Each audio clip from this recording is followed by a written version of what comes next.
घटनाक्रम को। और कल हम लोगों ने 16 टॉपिक कवर कर लिए थे और बचे हुए लगभग 14 से 15 टॉपिक आज की क्लास में कंप्लीट होते ही नेशनल आपका कवर हो जाएगा।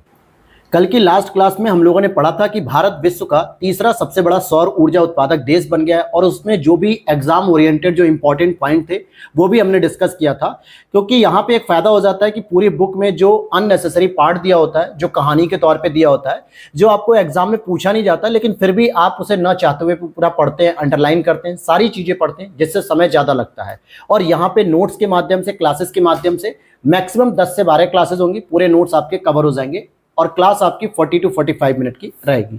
तो आज का हमारा जो पहला पॉइंट रहेगा कि महाराष्ट्र का पहले संविधान पार्क का उद्घाटन, अर्थात जो महाराष्ट्र में संविधान पार्क का उद्घाटन किया गया है, ये महाराष्ट्र में किसके द्वारा शुरू किया गया और इसके क्या उद्देश्य थे, इसको अगर हम देखें तो 29 अप्रैल 2024 को महाराष्ट्र के पहले संविधान पार्क का उद्घाटन पुणे में किया गया। कहां पर किया गया है? पुणे में किया गया है। और इसे किसके द्वारा तैयार किया गया? अगर इसके तैयार करने वाले समूह का नाम पूछा जाए तो एक तो हमारी इंडियन एयरफोर्स है, अर्थात भारतीय सेना, इंडियन आर्मी, भारतीय सेना, और दूसरा आपका एक ग्रुप है जिसको कहते हैं पुनीत बालन ग्रुप। इनके द्वारा संयुक्त रूप से इसको विकसित किया गया है। तो पहली चीज आपने ये देखी कि संविधान पार्क कहां डेवलप हुआ? महाराष्ट्र के पुणे में। और दूसरी चीज कि इसको तैयार किसने किया है? तो भारतीय सेना और पुनीत बालन ग्रुप ने इसको तैयार किया है। यह भारतीय संविधान के मूल्यों के प्रति एकता और प्रतिबद्धता का प्रतीक है, क्योंकि यहाँ पर जो भारतीय संविधान के आदर्श होते हैं, जो विशेषताएं होती हैं, जो उद्देश्य होता है, उनके प्रति जो है एकता, उनके मूल्यों के प्रति जो प्रतिबद्धता हमारी होती है कि हम उनके मूल्यों का पूरा करने का प्रयास करें, चाहे हम समाज के हिस्से हों या सदस्य हों या फिर सरकार या प्रशासन के हिस्से हों, उनका पालन करें। साथ ही साथ अगर आप यहाँ पे देखोगे तो पार्क में भारतीय संसद की प्रतिकृति पर राज चिन्ह वाले 3 सिंहों की प्रतिकृति भी देखने को मिलती है और इसी परिसर में संविधान के नागरिकों के 11 कर्तव्यों की जानकारी भी मिलती है। अब यहाँ पे क्या प्रश्न हो सकता है? हालांकि बहुत डीप तो प्रश्न नहीं बनेगा, इतना ही पूछ लेगा कि भाई भारत में संविधान पार्क की अभी हाल ही में उद्घोषणा की गई या उद्घाटन किया गया, किस राज्य में हुआ या किस जिले में हुआ। अगर बहुत ज्यादा आगे जाके पूछेगा तो इतना ही पूछ लेगा कि संविधान के कौन से प्रोविजन का वहां पे वर्णन किया गया है, तो मूल कर्तव्य हो जाएगा आपका। और भारत का पहला संविधान उद्यान जयपुर यानी राजस्थान में स्थापित किया गया था। तो ध्यान से समझ लो, भारत का जो पहला था वो जयपुर राजस्थान में था और इस बार जो आप पढ़ रहे हो महाराष्ट्र का है। अब इसी तरीके से हम अगले पॉइंट को देखते हैं, तेंदुआ रिपोर्ट की बात करेंगे। ध्यान देना, तेंदुए को इंग्लिश में लेपर्ड कहा जाता है। हम यहाँ पे बाघ गणना नहीं कर रहे हैं, टाइगर रिपोर्ट हम अलग से पढ़ लेंगे। यहाँ पर हम लेपर्ड की बात कर रहे हैं। अगर हम इसकी बात करें, केंद्रीय पर्यावरण वन जलवायु परिवर्तन मंत्री भूपेंद्र यादव जी के द्वारा 29 फरवरी 2024 को प्रस्तुत स्टेट्स ऑफ लियोपार्ड्स या लियोपार्ड्स इन इंडिया 2022 शीर्षक वाली तेंदुआ गणना रिपोर्ट में देश में तेंदुओं की संख्या 2022 में जो 13,874 आंकलित की गई है। अब यहां पर आपको सोचने वाली बात होगी कि सर 2024 चल रहा है और हम पढ़ रहे हैं इस समय, तो ये जो रिपोर्ट आई थी पूरे 2023 में कैलकुलेटिव कर दी गई थी सारी चीजें और प्रस्तुत की गई थी 2024 में, फरवरी 2024 में। और ध्यान से समझना कि इसमें जो भी डाटा दिया गया 2018 से लेकर 2022 के बीच में जो चेंजेस हुए हैं, फिर फाइनल कंक्लूजन दिया गया। जिस प्रकार से बाघ की गणना हम लोग करते हैं हर 4 साल पे, ठीक है, उसी प्रकार से लेपर्ड्स की भी गणना, अर्थात कि तेंदुए की भी गणना 4 साल में करते हैं। तो यहां पर पहले हमें यह भी देख लेना होगा 2018 से 2022 में जो इंक्रीमेंट हुआ, जो वृद्धि हुई है, 2018 की तुलना में 2022 में 7.95% की वृद्धि हुई है। तो डायरेक्टली प्रश्न यह भी पूछ लेता है कि भाई तेंदुए किस राज्य में सबसे अधिक है, या फिर यह भी पूछ लेता है कि तेंदुओं में जो वृद्धि हुई है 2018 की अपेक्षा 2022 में कितने प्रतिशत हुई। तो 7.95 या अप्रॉक्स आपको एग्जाम में 8% भी देखने को मिल सकती है। तेंदुओं की सर्वाधिक संख्या की अगर हम बात करें तो 8,820 मध्य भारत व पूर्वी घाट में स्थित है। ध्यान से समझना, मध्य भारत और पूर्वी घाट में मुख्य रूप से गुजरात का क्षेत्र आता है, राजस्थान का क्षेत्र आता है और साथ ही साथ आपका एमपी आता है, छत्तीसगढ़ आता है। इन सभी के साथ जो पूर्वी घाट है, पश्चिमी घाट नहीं, पूर्वी घाट की मैं बात कर रहा हूं, यहां पर सबसे अधिक तेंदुए पाए जा रहे हैं। तो टोटल हमने जो तेंदुए पढ़े अभी 13,000 कुछ, कितने थे? 13,874, और उसमें से लगभग से आधे से अधिक आपको तेंदुए मध्य भारत और पूर्वी घाट में मिलेंगे।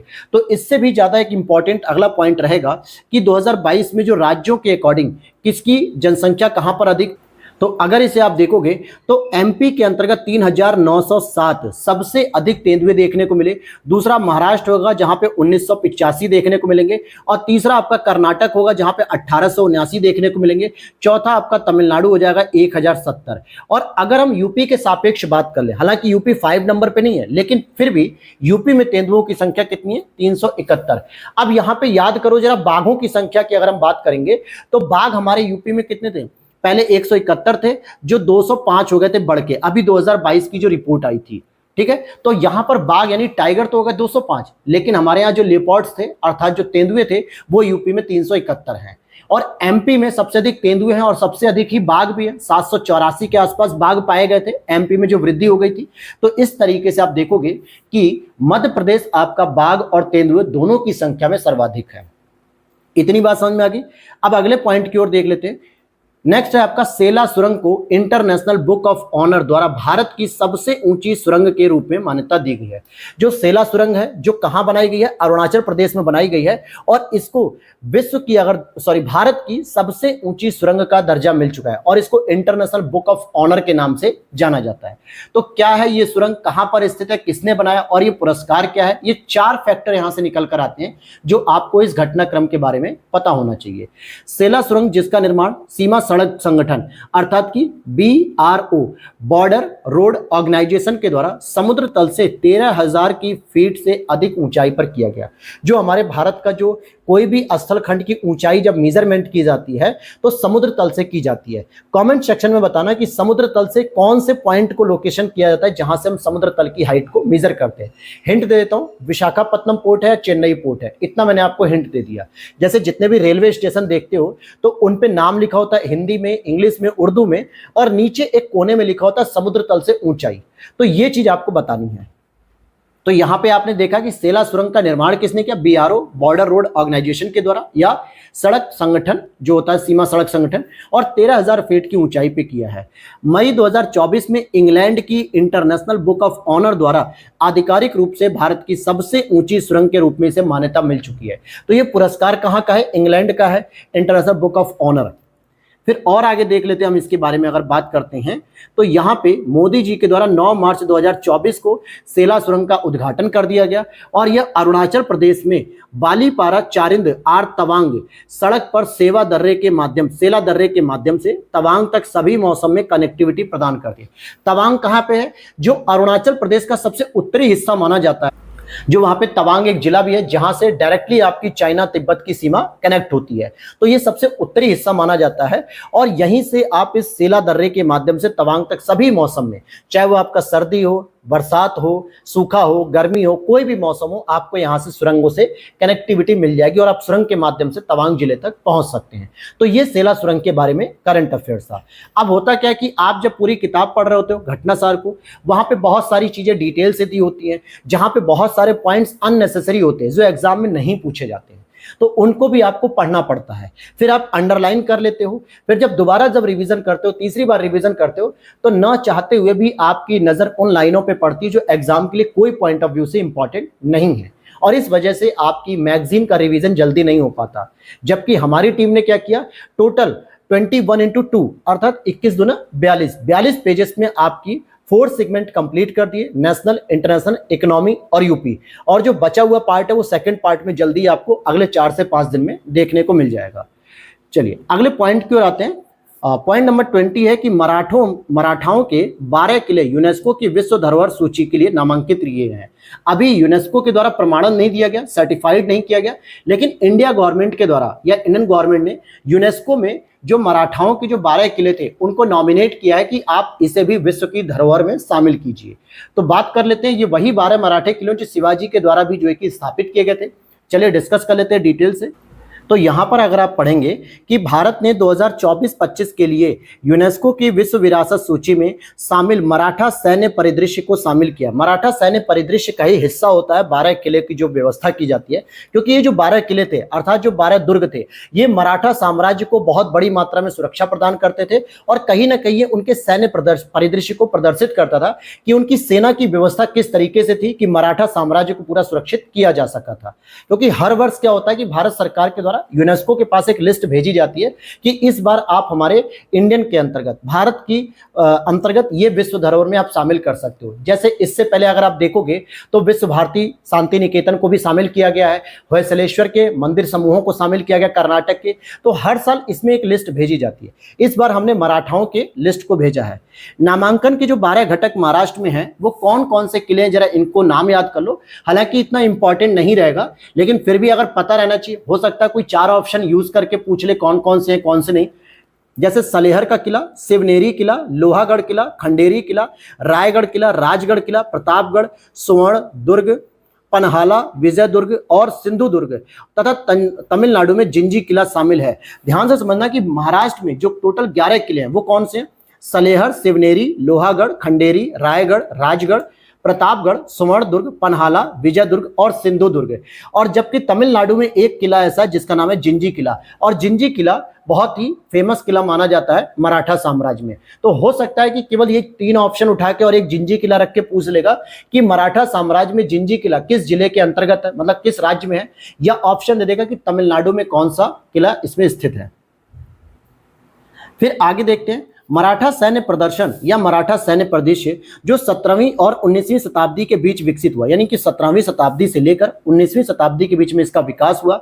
मंत्रालय के अनुसार इन 12 किलों का नामांकन सांस्कृतिक संपत्ति की श्रेणी में किया गया है। ध्यान से समझना, सांस्कृतिक संपत्ति की श्रेणी में। और अभी तक जितने भी हमने विश्व धरोहर पढ़े हैं उसमें हमारे यहाँ जो सांस्कृतिक विरासत की स्थल सूची को देखा जाए तो उसमें लगभग 7 विरासत स्थल शामिल है। अगर इसको भी एक नॉमिनेशन मिल जाता तो एक और संख्या हमारी बढ़ जाएगी। जबकि मिश्रित स्तर पे अगर हम देखते हैं तो यहाँ पे करेक्ट कर लेना दोस्तों, सांस्कृतिक स्थल में देखिए 34 हो चुके हैं। ये 7 प्राकृतिक स्थल थे और जो मिश्रित वाला मैं बता रहा था वो कंचनजंगा के अंतर्गत आते हैं। तो यहाँ पे वर्तमान में भारत में 42 विश्व धरोहर स्थल हो चुके हैं, जिसमें शांति निकेतन वाला अलग है पश्चिम बंगाल का, और दूसरा जो मैंने आपको बताया कर्नाटक के होयसलेश्वर समूह, ये दोनों ऑलरेडी हो चुके हैं और इनके बारे में यूपीएससी ने भी प्रश्न 15 जून को पूछ लिया था। चलिए आगे देख लेते हैं हम अगले प्रश्न को। पॉइंट नंबर हमारा जो 21 है कि फारसी भाषा को नई शास्त्रीय भाषा का दर्जा। अभी तक हमारी शास्त्रीय भाषा के अंतर्गत 6 भाषाओं को इसका दर्जा दिया गया है, और क्या क्या इसके मापदंड होते हैं उन्हीं आधारों को या उन्हीं मापदंडों को पालन करते हुए फारसी भाषा को भी एक नई शास्त्रीय भाषा के रूप में हम दर्जा देने जा रहे हैं। तो यहां देखिए 15 जनवरी 2024 को तेहरान में विदेश मंत्री एस जयशंकर ने कहा कि नई शिक्षा नीति 2020 यानी न्यू एजुकेशन पॉलिसी, जिसके अध्यक्ष कौन थे जिन्होंने रिपोर्ट सबमिट की थी, के कस्तूरी रंगन थे, के तहत फारसी भाषा को 9 शास्त्रीय भाषाओं में से एक के रूप में शामिल किया जाएगा। ठीक है, अब यहाँ पे अगर आप देखोगे कि फारसी भाषा एक इंडो यूरोपियन भाषा है। कैसी भाषा है? इंडो यूरोपियन भाषा है। शास्त्रीय भाषाएं ऐसी भाषाएं होती हैं जिनका कम से कम 1500 से लेकर 2000 वर्ष पुराना इतिहास होना चाहिए। कितना? लगभग 1500 से लेकर 2000 वर्ष पुराना इतिहास होना चाहिए।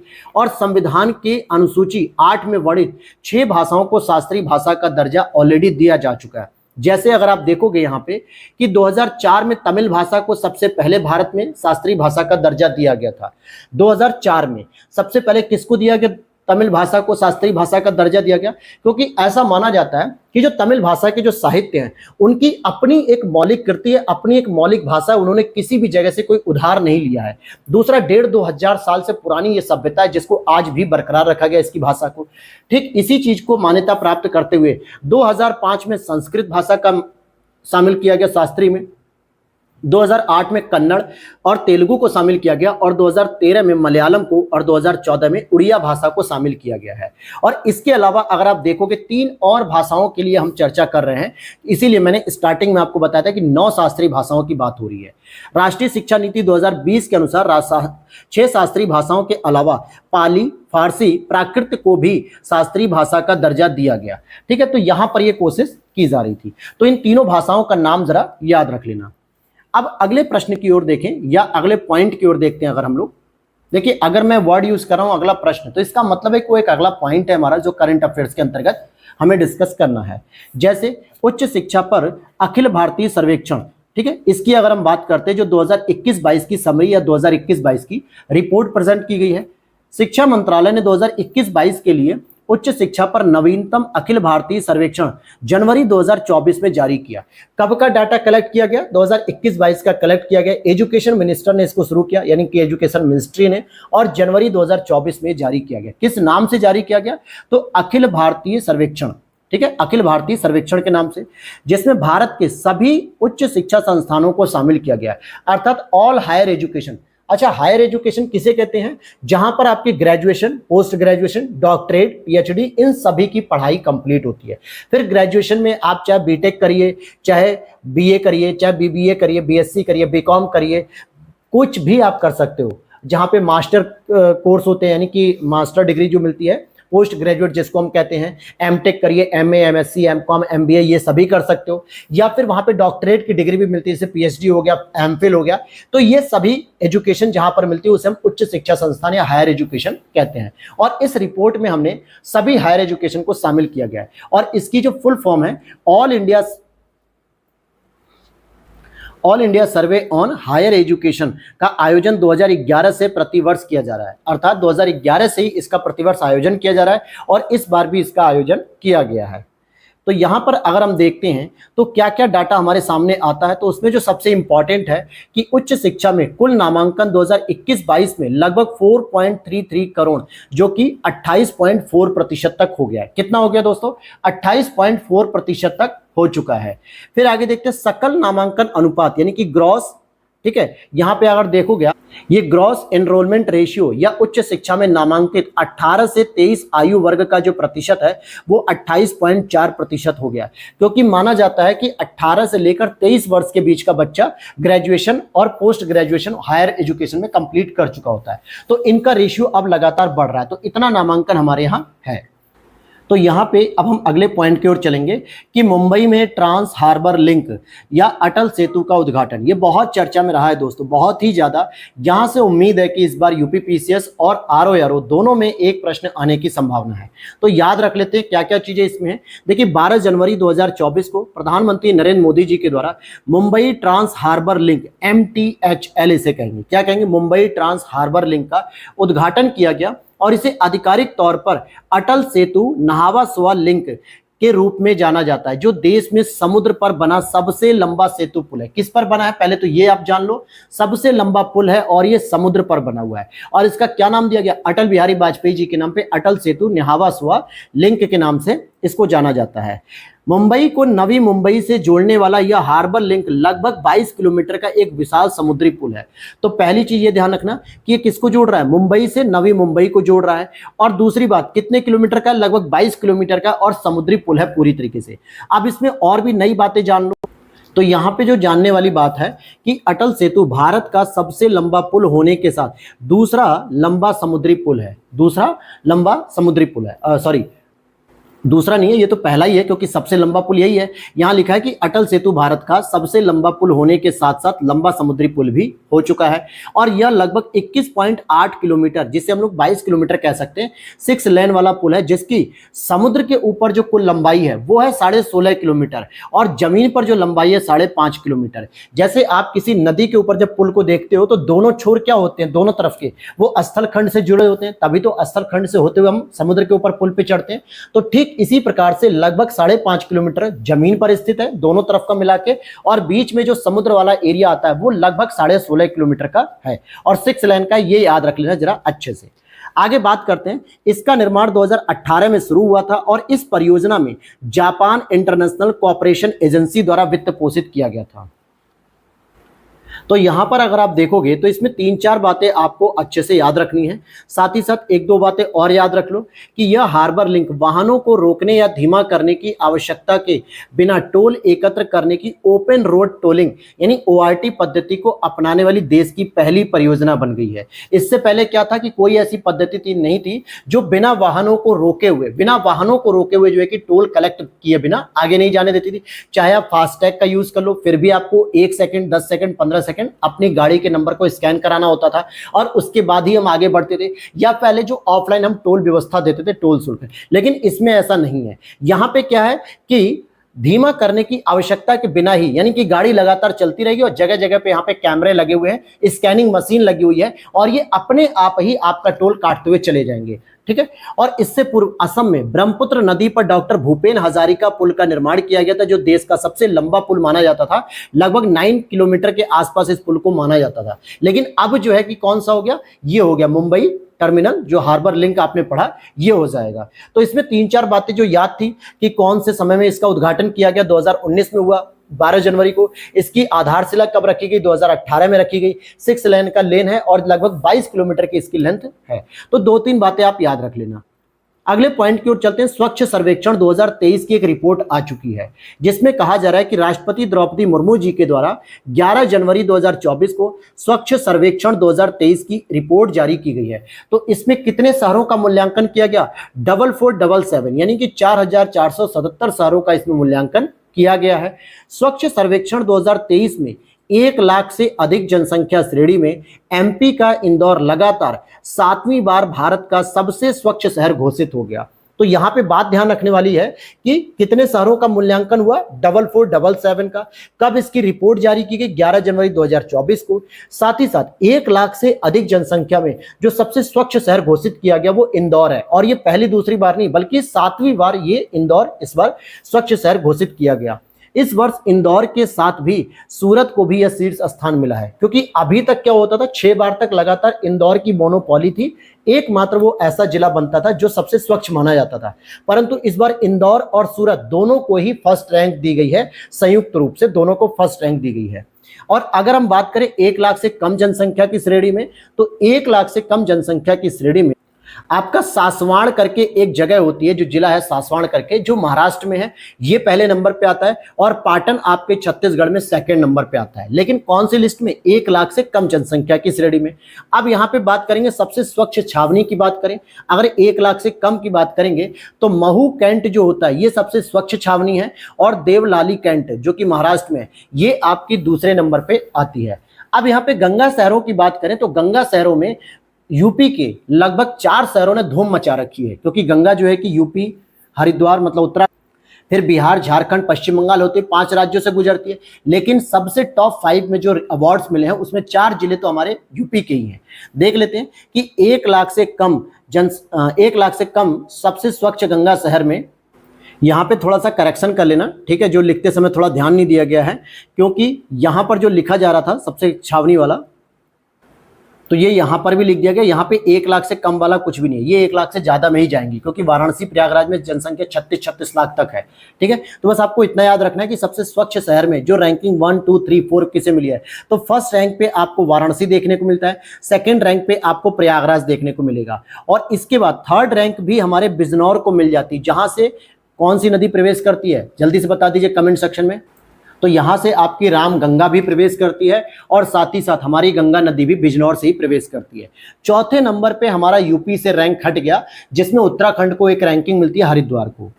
और फिर उसके बाद 5वें नंबर पे फिर हमारा कन्नौज आ जाता है। यानी टॉप 5 में 4 जिले ऐसे हैं जो उत्तर प्रदेश से संबंधित हैं।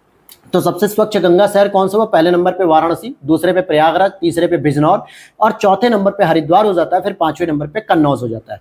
यहां पर भी इसको करेक्ट कर लेना। अगर आप लोगों के पास पीडीएफ आ चुकी होगी, अगर आप लोगों ने ली होगी और प्रिंट आउट निकाल लिया, तो इसको जरा कट कर लेना। सर्वश्रेष्ठ प्रदर्शन करने वाले जो शीर्ष राज्य हैं, तो आप देखोगे महाराष्ट्र ने सबसे बेस्ट प्रदर्शन किया। अब आप कहोगे कि सर पहली रैंकिंग तो इंदौर को मिली है, तो यहाँ पे शहरों की बात नहीं की जा रही, यहाँ पे पूरे अप्रोच को ध्यान में रखते हुए राज्यों की बात की जा रही है।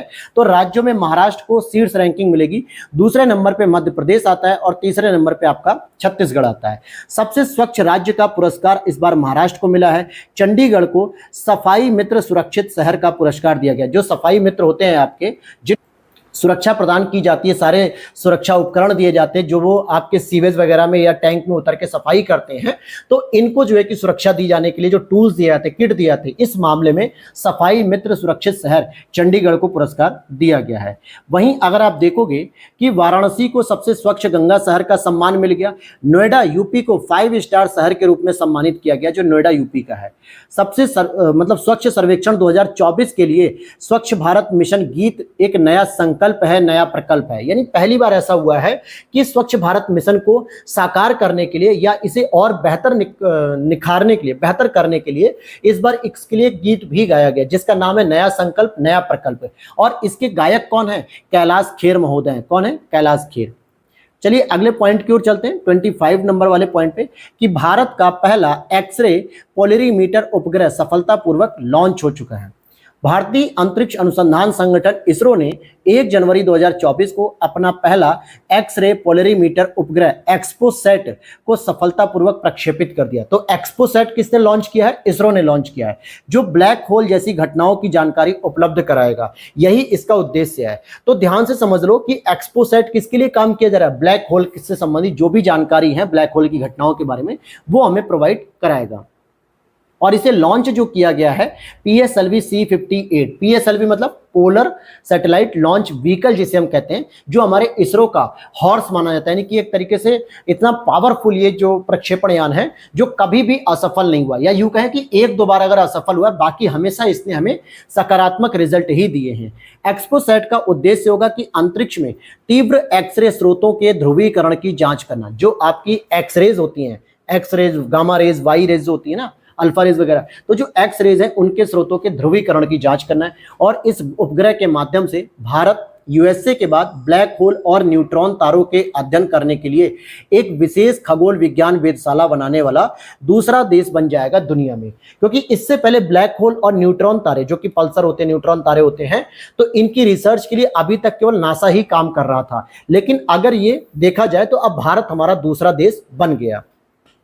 और PSLV की ये 60वीं सफल उड़ान थी। कौन सी थी? 60वीं, 60 नंबर पे, क्योंकि कई बार इसने अपने चमत्कारिक जो है कि रिजल्ट दिए हैं, इसीलिए PSLV को इसरो का बहुत भरोसेमंद हॉर्स माना जाता है। अब आगे बात करेंगे एक और न्यूज के बारे में, जहां पे आप देखोगे पार्वती काली सिंध चंबल लिंक परियोजना के लिए त्रिपक्षीय समझौता संपन्न हो गया। किसके किसके बीच? 28 जनवरी 2024 को MP, राजस्थान और केंद्र सरकार के बीच 75,000 करोड़ रुपए की संशोधित पार्वती काली सिंध चंबल लिंक नदी परियोजना के लिए त्रिपक्षीय संबंध हो चुका है, यानी त्रिपक्षीय समझौता हो गया। तो यहां पर आपको देखना है कि जो पार्वती नदी हो गई, जो काली सिंध नदी हो गई, चंबल नदी हो गई, इनके बीच में कनेक्टिविटी दी जा रही है ताकि गर्मी में या सूखे मौसम में इन नदियों में पानी बना रहे। और देखा जाए तो MP, राजस्थान, ये दो पक्ष हो गए।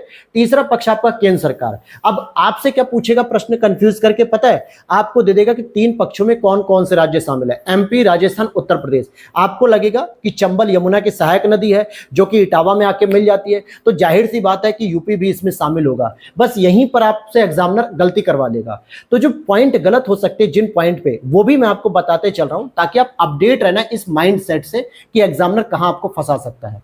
तो MP और राजस्थान के लगभग 26 जिलों को लाभ प्राप्त होगा, जिसमें 90% केंद्र सरकार और 10% राज्य सरकार इसका वित्तीय वहन करेगी। और केंद्र सरकार ने तो देखो लिख ही दिया ना कि 75,000 करोड़ का जो टोटल प्रोजेक्ट है उसमें 90% हम वहन करेंगे, बाकी जो 10% है वो राज्य सरकारें करेंगी, जिसमें MP और राजस्थान दोनों रहेंगी। आगे देखते हैं पेंच टाइगर रिजर्व, भारत का पहला डार्क स्काई पार्क। ध्यान देना कि पेंच टाइगर रिजर्व दोस्तों 2 राज्यों में विस्तारित है, महाराष्ट्र में भी है और MP में। अलग अलग नहीं है, एक ही टाइगर रिजर्व है, बस इसका कुछ हिस्सा दक्षिणी मध्य प्रदेश में आता है और कुछ हिस्सा उत्तरी महाराष्ट्र में आता है। इसीलिए इसको पेंच टाइगर रिजर्व 2 हिस्सों में बांटा गया है। लेकिन जो महाराष्ट्र में पेंच टाइगर रिजर्व है, ये भारत का पहला और एशिया में 5वां डार्क स्काई पार्क बन गया, जिसका उद्घाटन जनवरी 2024 में किया जा चुका है। ठीक है, तो यहां पर अगर देखोगे कि जो महाराष्ट्र के हिस्से में आने वाला जो पेंच टाइगर रिजर्व है, यहां पर डार्क स्काई पार्क ओपन किया गया है। अगर यहां देखोगे पेंच टाइगर रिजर्व 2 राज्यों जैसे MP मतलब महाराष्ट्र और MP में स्थित है, यही चीज मैंने आपको बताई। अब यहां पर देखोगे कि डार्क स्काई पार्क कैसा क्षेत्र होता है। ये आमतौर पर किसी पार्क या वेधशाला के आसपास होता है और यह कृत्रिम प्रकाश प्रदूषण को सीमित करता है। जो कृत्रिम प्रकाश वाले जो प्रदूषण होते हैं उनको सीमित करता है, कंट्रोल करता है। साथ ही साथ भारत का पहला डार्क स्काई संरक्षित क्षेत्र हानले में स्थित भारतीय खगोलीय वेधशाला है, जो एक उच्च ऊंचाई वाला खगोल विज्ञान स्टेशन है और भारतीय खगोल भौतिकी संस्थान द्वारा संचालित है। अब यहां पे बहुत सारे बच्चों का कंफ्यूजन हो जाएगा कि सर अभी आपने पढ़ाया कि भारत का ये पहला क्या है, पहला डार्क स्काई पार्क है। ध्यान देना, ये पार्क अलग होता है, जबकि यहाँ जो पढ़ रहे हैं हम लोग, जो हानले की चांगथांग क्षेत्र जो लद्दाख के अंतर्गत स्थित है, वो आपका पहला डार्क स्काई संरक्षित क्षेत्र के अंतर्गत आता है। इसको कंजर्व एरिया के रूप में देखा जाएगा। जहां पर आपके वेधशाला वगैरह स्थित है तो वो हानले के चांगथांग लद्दाख में आता है, लेकिन अगर पार्क की बात की जाएगी तो पेंच टाइगर रिजर्व में हो गया। अब यहाँ पे नेक्स्ट हम पढ़ेंगे महाराष्ट्र के सांगली जिले में नए अटपाड़ी संरक्षण रिजर्व की घोषणा।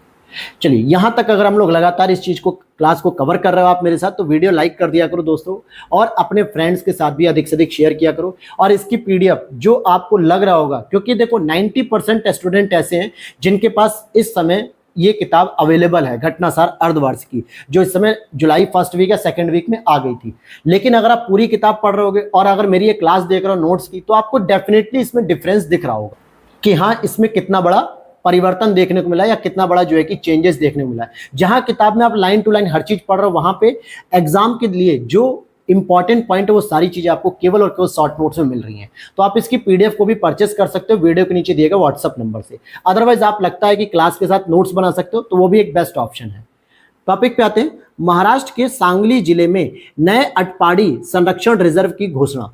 महाराष्ट्र सरकार ने जनवरी 2024 में सांगली जिले के अटपाड़ी क्षेत्र में नए संरक्षण रिजर्व की स्थापना की घोषणा की, और जिसका नाम अटपाड़ी संरक्षण रिजर्व है। तो कहां पर स्थित है ये? महाराष्ट्र के अंतर्गत है।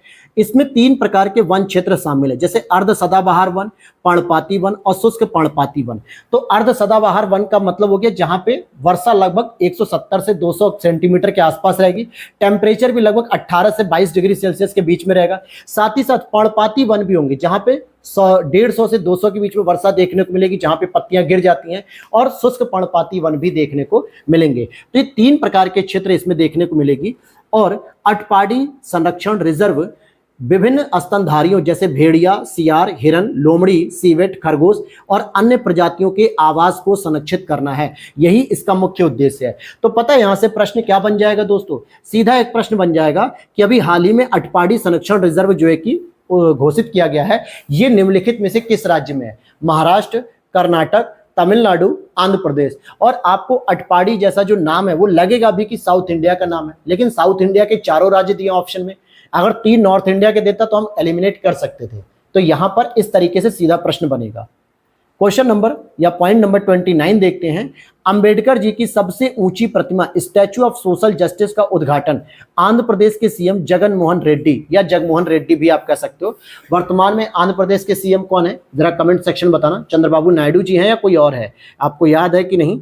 फिलहाल तो जब आंध्र प्रदेश के सीएम जगमोहन रेड्डी जी थे तो इन्होंने विजयवाड़ा के स्वराज मैदान में 19 जनवरी 2024 को भीमराव अंबेडकर जी की 206 फीट की ऊंची कांस्य प्रतिमा, ध्यान समझना, कांस्य यानी कि कांस्य की प्रतिमा का उद्घाटन किया, और इसे सामाजिक न्याय की सबसे बड़ी मूर्ति बताया गया। क्योंकि अंबेडकर जी सोशल जस्टिस में ज्यादा विश्वास रखते थे, क्योंकि वो अनुसूचित जाति से थे और उनके साथ समाज ने बहुत सारे बहिष्कृत वाले काम किए, बहुत सारा जगह उनका बहिष्कार किया गया। इसीलिए वो चाहते थे कि समाज में हर व्यक्ति को न्याय मिलना चाहिए, और सामाजिक न्याय की मूर्ति इसीलिए उनको कहा जाता है। स्टैचू ऑफ सोशल जस्टिस मूर्ति का निर्माण राम सुतार ने किया, और इन्होंने ही सरदार पटेल जी की प्रतिमा का भी निर्माण किया। सरदार पटेल जी की प्रतिमा कहां पर है? गुजरात में साधु बेट द्वीप पर स्थित है।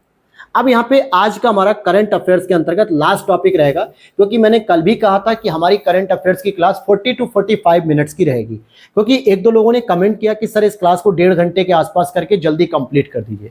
देखिए, जल्दी कंप्लीट करना इंपॉर्टेंट टारगेट नहीं है, क्योंकि क्लास जब करंट अफेयर्स की है, जहां पे पूरा का पूरा फैक्चुअल इन्फॉर्मेशन है, कोई बेसिक बैकग्राउंड नहीं है इस सब्जेक्ट में आपका, तो ज्यादा लंबे समय तक आप क्लास करोगे तो बोर हो जाओगे। इससे बढ़िया कि आप उतनी ही बड़ी क्लास करिए जितना आप डाइजेस्ट कर पाओगे। 40 to 45 मिनट एक एवरेज क्लास टाइमिंग होता है, जिसमें सारे टॉपिक आप कॉन्सेंट्रेट होकर सुनते भी हो, समझते भी हो, ताकि दोबारा अगर आप उस वीडियो को देख के रिवीजन कर रहे हो तो आसानी से रिवीजन भी हो जाए, और अगर आप पीडीएफ से पढ़ रहे हो तो पीडीएफ भी आप उतने समय तक रिवाइज कर पाओ।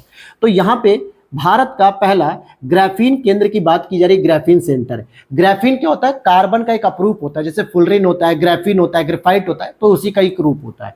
भारत सरकार के इलेक्ट्रॉनिक्स और सूचना प्रौद्योगिकी मंत्रालय ने भारत के पहले ग्राफीन केंद्र या ग्राफीन सेंटर का त्रिशूर केरल में स्थापित करने की घोषणा की है। कहां पे होगा? त्रिशूर में। और त्रिशूर कहां है? केरल में है।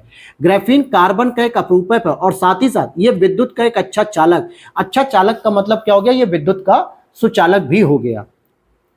फिर आगे देखिए, ग्राफीन सेंटर इलेक्ट्रॉनिक्स और सूचना प्रौद्योगिकी मंत्रालय भारत सरकार और केरल सरकार द्वारा टाटा स्टील लिमिटेड के साथ ग्राफीन अनुसंधान एवं विकास, उत्पाद नवाचार और क्षमता निर्माण को बढ़ावा देने के उद्देश्य से स्थापित किया जा रहा है। अब यहां पर अगर आप देखोगे तो इस पॉइंट की वैसे कोई खास आवश्यकता नहीं थी, लेकिन फिर भी अगर एक बार आप पढ़ लोगे तो आपको पहली चीज याद रहेगी, जो ग्राफीन सेंटर बनाया जा रहा है इलेक्ट्रॉनिक्स और सूचना प्रौद्योगिकी मंत्रालय के द्वारा, साथ ही साथ केरल सरकार के द्वारा टाटा स्टील लिमिटेड के साथ तैयार किया जा रहा है। और इसमें क्या होगा? इसमें हम डेवलपमेंट को फोकस करते हुए इनोवेशन और कैपेबिलिटी पर फोकस करेंगे।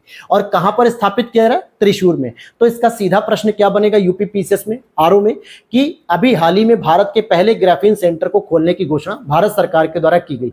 एक तो ये बन सकता है कि किस मंत्रालय के द्वारा शुरू की गई, पहला स्टेटमेंट।